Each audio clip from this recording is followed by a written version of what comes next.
Okay. Hello, my name's Ken Miller. And I'm Amy Miller. So, sorry, it's new. Most of them don't know me as Amy Miller. I'm working on it. You can, well... Okay, just keep going. We're past it. We're done.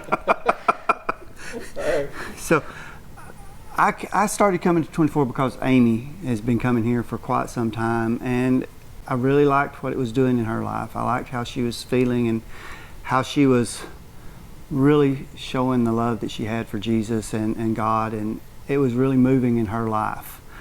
I was struggling in my life. I was coming through some really hard times. I'd lost both my parents. They've died over the course of time, and while they were both expected, it was still really traumatic for me. And I was feeling really lost.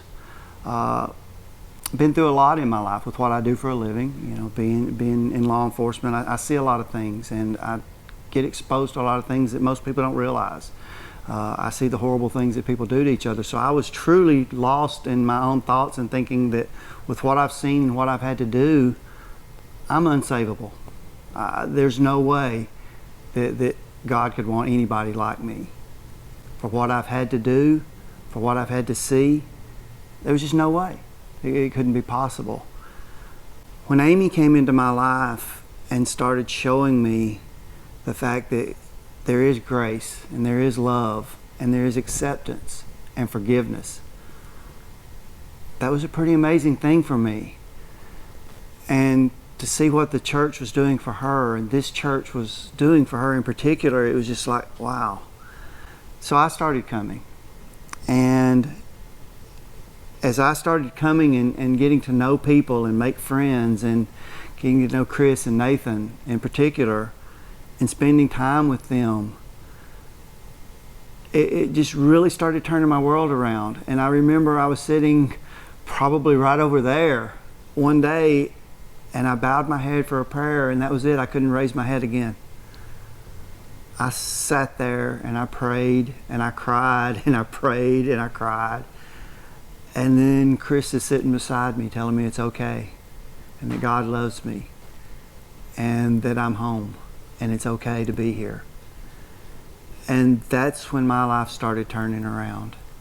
And that's when I knew this is where I belong. This is where I should be. This is where I need to be. And it's made a big difference in my life. I feel like I belong. I feel like I've got a bigger family now than I've ever had, and I've got hope again. And I know that with God and Jesus and the forgiveness and the grace that they share, that I am savable and I am worth something and I'm worth fighting for. So I'm Amy, and I moved to Tennessee in 2008, the end of 2008. I started coming here probably about 2 years after I moved to Tennessee. And some of the first people I met was my friend Rachel. And she just kind of took me in. Really, I think everybody did. Aaron, Rachel, they were the two big ones at first. And there were Carol. Carol took me in here and just all showed me that they were family and they weren't shy. I love children. We all know I love children, and they had littles, and so like kind of brought us all together. They had many littles, and I only had one, so it was easier for me to help them and help take care of kids, and that kind of just brought us all together.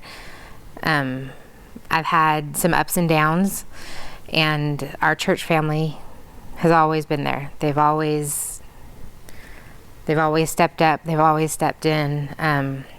They have filled a house for me. They've put food in cabinets for me. And I just couldn't be more grateful for our relationships. I came for quite a few years. Ken has been coming with me now for almost a year, or about a year now, about a year. About a year and a half, yeah. And prior to that, I'd came and I would sit by myself or sit with Rachel or whoever was here. My daughter, we have a daughter, Natalie, and she did summer camps and youth group and all kinds of stuff here, and she really enjoyed it. She was like family. So I think since we found a home, we found ways to connect with our community through church, and we did things like Serve Sunday. I really enjoyed doing that. I really liked being out in the community, And so being there with our church family, who is now my family, has always been the best part for me. This is the most giving group of people I've ever been around in my life. It's not about self, it's about what can we do to give and give back and make our community know how much we love and how much we care for them and truly share God's gift.